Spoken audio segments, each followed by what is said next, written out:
Hi YouTube, my name's Drew and you're watching Drawing with Drew. In today's video, I'm going to be sharing all of the different tools that I use in order to create my comics.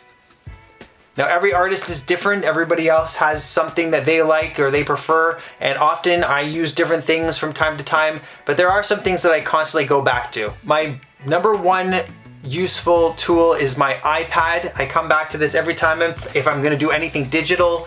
That's what I use to create my graphic novel here.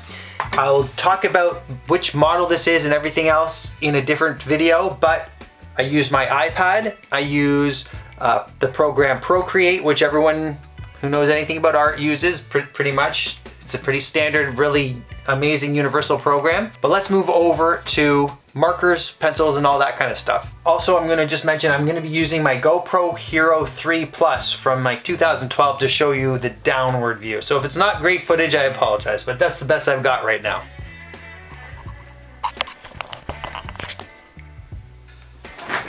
Okay, so the very first thing I guess I should talk about is the pencil. I always like to use a mechanical pencil when I have one available.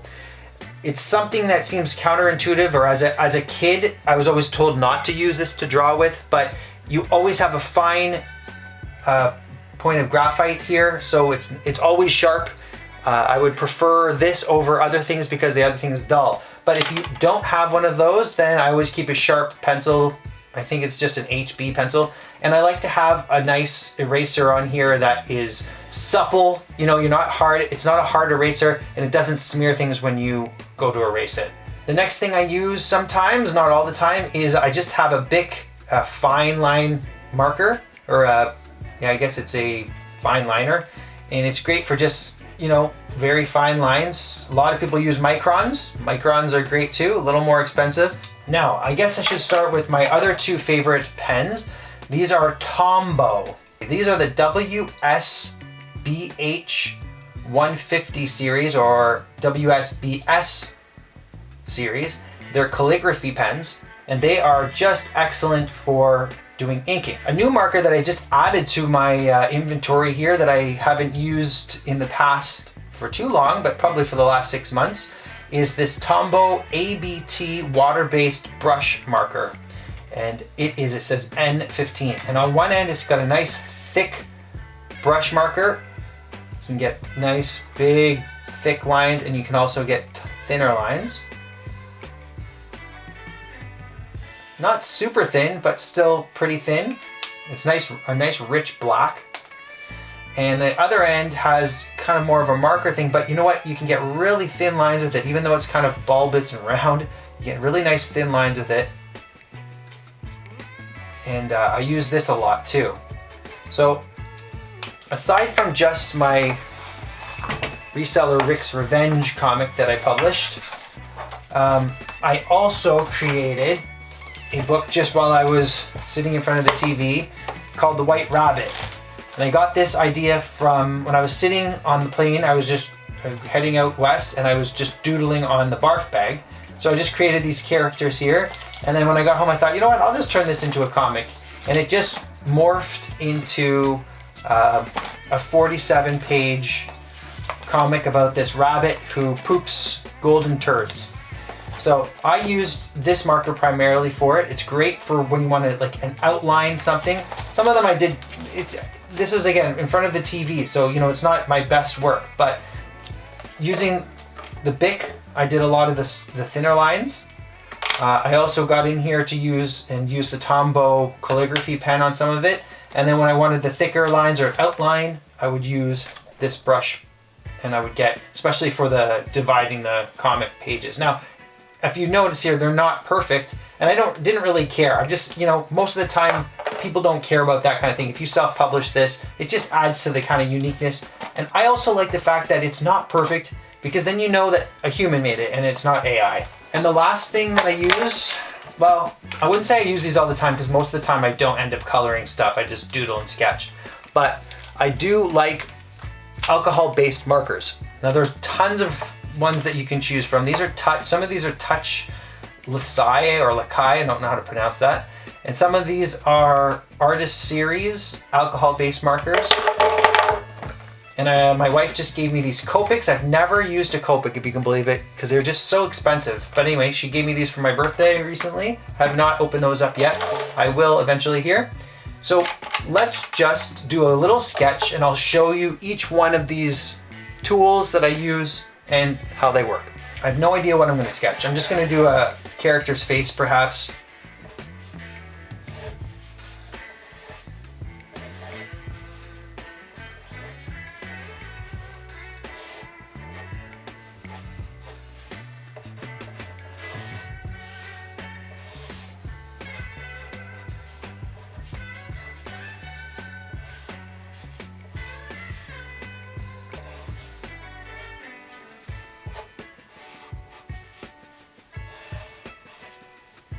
So here's my sharp pencil that I'm using this time. I'm using it also instead of using my mechanical because it'll be a little darker for the camera for you to see, I hope. Okay, so let's just say that this is my sketch. Nothing too amazing here. Okay, there's my silly guy. Now I can go in here with my Tombow calligraphy marker and get some nice smooth lines in it. You press a little more deeply, you know, you get thicker lines and more saturation. Now one trick to make your art look more professional, this isn't going to be a tip video, but just really practice, and I'm not very good at this myself, I have to practice all the time or remember, is you want to have smooth lines. So it might take you a few seconds to, you know, and do a nice smooth line. Because if it's shaky, it just doesn't look nearly as good. So you can see there how this one's running out a little bit, but see how it's a little thinner and it kind of lost that.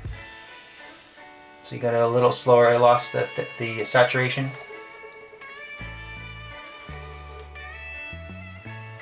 Nice and slowly.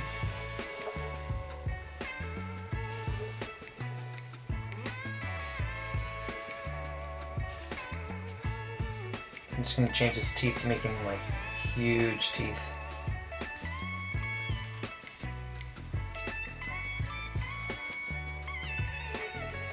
Okay, so let's say that I'm happy with that. Now I can also do with this thinner lines for his eyebrow.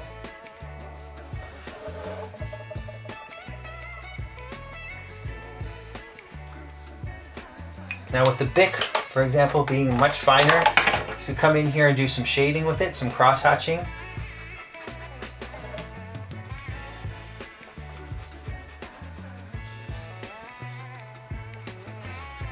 Where the shadows would be, okay, for example. And my brush marker, actually I'll use the skinnier end here first.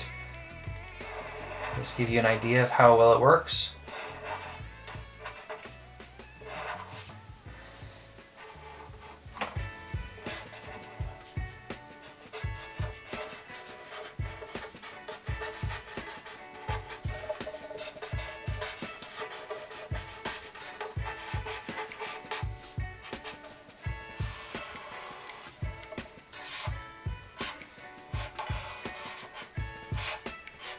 Okay, and now let's say I want to go in and just give it the comic look, the nice big outline of a thick line here.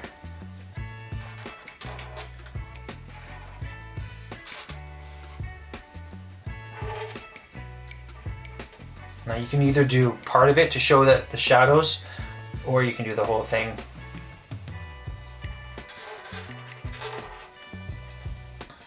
Maybe under his hairline. So there'll be deeper shadows in there.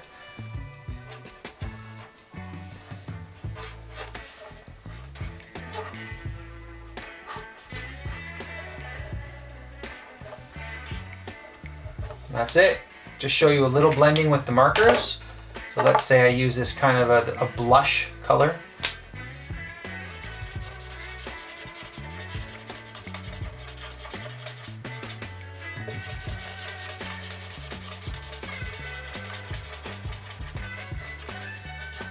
What you do is you do one pass with it, kind kind of let it dry a little bit. And then if you want it to go a little darker, you just can go over that same area again, and it'll add an extra layer of the same color pigment, and it looks like shadows without having to change the color or to change the marker. So you can kind of get a range of looks with not too many colors. I'll just do it really fast here. And there we have it. Our first character, our first tool video, a little bit of a mini lesson. And in my next video, I want to share one item with you that has changed my game in terms of how much I can draw and how easy it is to draw. It costs $10 or less, depending where you find it. And it was absolutely crucial for me in order to elevate my skills. And I'll be sharing that in my next video, so make sure to stay tuned. I'll see you in the next one. Thanks for watching. Consider subscribing, and you can follow me on Instagram down below. Thanks again.